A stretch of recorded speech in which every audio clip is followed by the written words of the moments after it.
Guys, welcome back to the video. Today we are going to do a recap on some of our videos, just looking at discussing a little bit, just kind of going through them all. This is kind of a recap for the whole year. We do have a recap video coming out soon, hopefully before the end of the year. So hopefully you guys enjoy this little video. So sit back and relax. Hey guys, this is the first video that I want to talk about. This was about 26 years ago, I would say, about around 20 years ago. This is my first, not one of my first flights. So I have on the radio, I have the instructor telling me kind of what to do and when to go and stuff like that. So he's kind of talking me through it, and we get launched, and then usually he lets go, and you fly around, and then he'll call back and be like, "Are you ready to land?" And then you get talked through the landing, and then you keep doing that a couple times until you're fluid with the landing, so then you can just take off and launch. But this was a super beautiful day. This was starting to become fall, so you could see all the corn and bean fields starting to change colors. So it was super awesome colors, but that's that video. Let's go on to the next one. So for the second video, this is like the title says, dropping things. You could drop things from the paramotor as long as it's not anything below you and you're not putting people in danger. So, I go up with a friend, we drop some toilet paper, stuff like that. I do clean it up afterwards. So, um, it's this was still early on in my flying, so I was still a little bit nervous.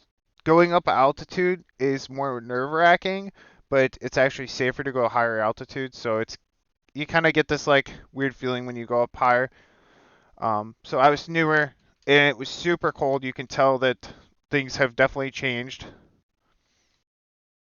Things are not everything is in dormant. So, but let's continue to see if we can find that part where you drop the stuff, because I don't think I drop it right away. So here's a landing.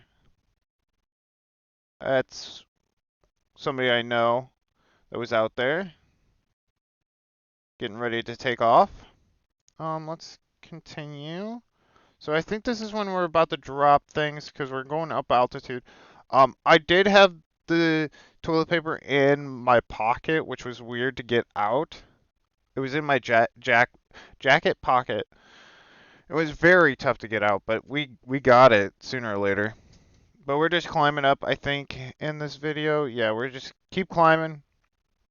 My friend told me that I dropped it too soon, but at the time I'm newer to the whole flying, so get nervous, so I'm just like, this is good enough, and toss it. So sooner or later you see me struggling to get it out. Let's see.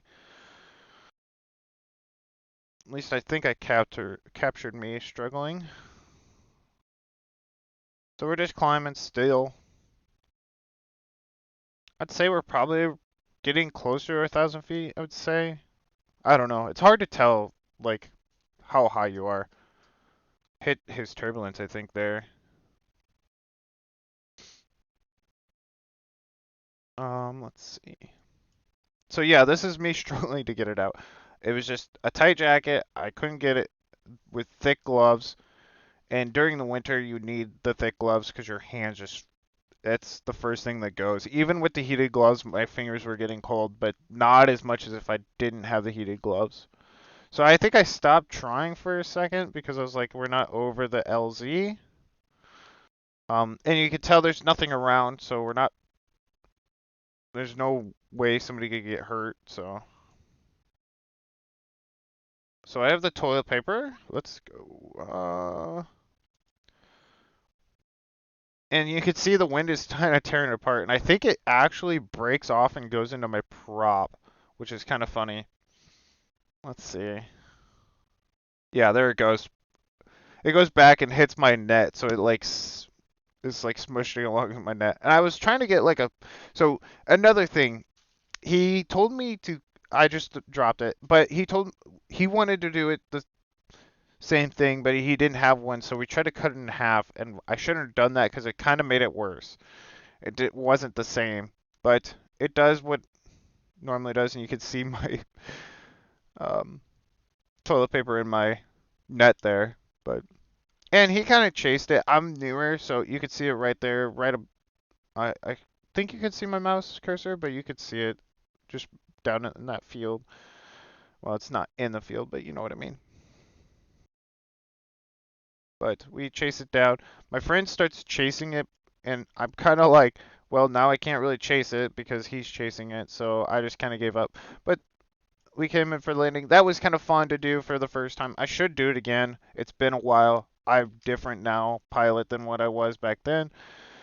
Less nervous. Is this just a foot drag? Yeah, this is just a foot drag. Actually, I think we do a tip bump here, too. One of my first tip bumps, nerve-wracking as well, but we did it and then came in for a landing. And that's probably midway, I mean, not midway, that was still early on in my flying career. So let's continue the next video. So this is the third video I want to bring up. This is my first time flying at Oshkosh. How nerve-wracking. You have restricted airs. I mean, very strict rules on the airspace that you have to fly. You have to be right over a certain spot. There's a lot to it. You can't go. You have to wait till they get you. It's a whole process. There's a whole, I forget what they call that. During the event, they have a whole book on it, basically, of what to do. But you have to sit on briefings before every day, once a day. So, but this was an awesome flight. First time ever flying at Oshkosh. How wonderful. Let's continue a little bit, and you'll see like, look at all these campers. Hopefully the video quality is decent. I'm not really changing it as I go, so we'll just kind of go with it. But you can see how many campers are. Just insane amount of people. And last year they actually broke a record amount of people. They had so many people they didn't know where to put them. They started putting them in parking lots instead. But you got to fly right over this line. The line is now a little bit more close to this road. Kind of goes right here instead of down a little bit further. But what an awesome flight. Couldn't ask for anything better. Let's see. Another part that's kind of crazy during this video is you have to make this cut over to the runway. The patterns have changed nowadays, so this is not the patterns that are now. This guy's kind of off pattern. I don't know what he's doing. You have to go from this tree that's down here. So this big tree straight over and then follow the road. Some people were going further down. That's not, it's changed now. Now it's like you cut across to this big patch and then come over. But during this, you didn't do that. And I was like, why is this person like, okay. But you come right over the runway, like right beside it. It's crazy. You could have pretty much anything landing there. And this is our runway. You have to stay about 300 feet. It's kind of hard in a paramotor because we don't all carry altimeters, so you try to pick about 300 feet.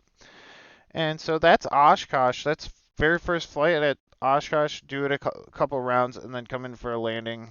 Let's see if yep, got a little landing there, and then packed it away because I was like, I'm nervous, and that was a lot to handle. But thank you guys for watching this video. We'll probably do a couple more videos, and I'm trying to skip them enough to where the good videos to react to, and then some of the bad ones. So let's continue, guys. This is the fourth video. This was 2020 out in Salton Sea, California, and there was a lot of people out here this year. So let's see. We launched. I don't know if this was when I came up with a bunch of people, but there was. This is probably the biggest year that they had. Now you can't camp along here where we're camping because who knows why. It's probably politics wise, so who knows. But what a great place to fly. This lake causes like atmosphere that you can fly all day long around, pretty much all day long. And just wonderful flying. It's just beautiful. You can, in the mornings, you can go up to the foothills and then in the afternoons or when it's starting to get bumpy, you come back to the lake and it just smooths off. It just creates this atmosphere that's smooth. You could see people having racetracks down there. Very fun place to be. Meet a lot of new people, and it's just a different place to fly, which is awesome. Let's see what else we have in this video. This is where a lot of people camp as well and fly. Well, maybe right here too. So they have their own little area up here. That's the actual campground. I've also know that it looks like I'm looking down, but my camera's up, so let's see what else is here. Do we go to the foothills? I don't think we do. But what an awesome place. We usually do, I'm probably not going to show this, but we go to the foothills, which I was just talking about. We also go to a different location, which is the Glamis Dunes, which is a place that a bunch of dunes and stuff like that. Here we come in for a landing. Bunch of dudes, and it's really cool place to fly. And then we go to Motown, which is an airport out in the middle of nowhere. So let's go on to the next one. Hopefully you guys are enjoying this, and we'll keep it up until we get to the around what's happening now. Hello guys. I just want to put this one in here because it has got the most views. I think it's because it's off of a backcountry road, and a lot of people are curious how you do it and stuff like that. So it's okay. We need to turn off the sound. The big thing about this is you really, really want a backcountry road where there's almost no traffic. I would just see traffic and be traffic aware. It's hard because you gotta be paramotor aware and traffic aware. Um, I've had people drive by pretty fast, and you're like, okay, like if I was out there, it would hurt. Or they could ran over my wing or whatever. So you got to be very traffic aware. I always let the traffic go first. I always pick up, even if I'm ready to take off. I let the traffic go first. They always get the right of way. But on this road, there's almost zero. Some things, if you all have two cornfields right beside you, that's going to be a problem. So I try to pick roads that have beans, or like in this instance where there is none or they're starting to grow. You can see that field starting to grow. Be good with your practice a lot in an open field. This is another good thing to practice when you are at Oshkosh, or well, don't practice it at Oshkosh, but practice it for Oshkosh.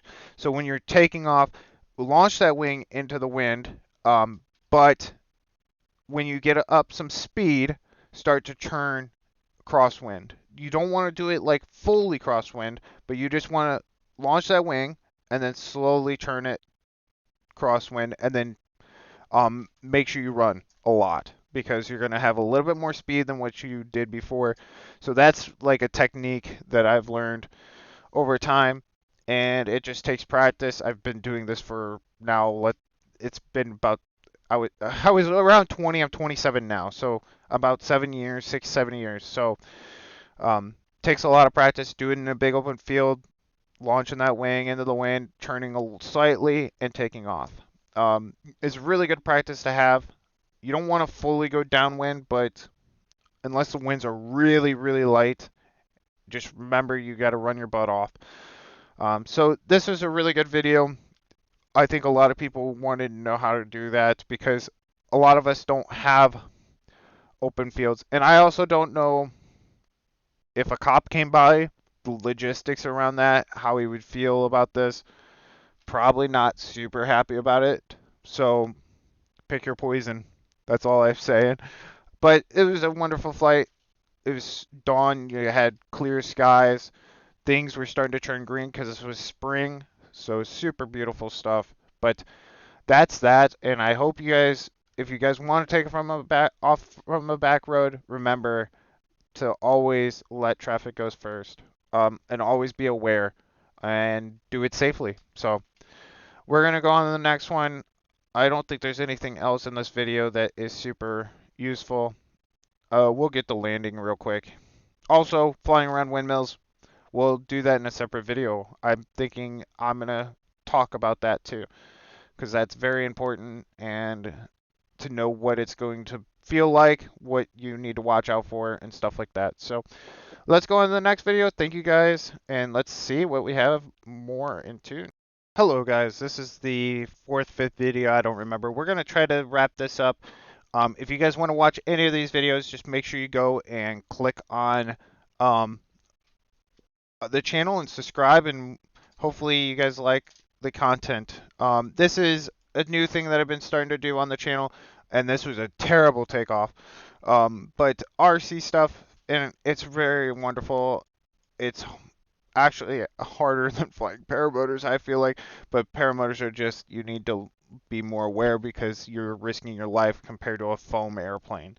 So, but it's been a lot of fun doing this, and I hope you guys enjoy everything that I've been doing on the channel. Hopefully you've been enjoying the content. I try to do my best. It's hard during the winter because I don't really want to fly in the cold. So hopefully this summer comes around, we get a lot more paramotor videos. We kind of grind these videos out and get you guys some content. I like sharing with you guys every step I take. So thank you guys so much for watching, and if you guys have any questions in the comments, please post those, and I'll see you guys all in the next one. Woo!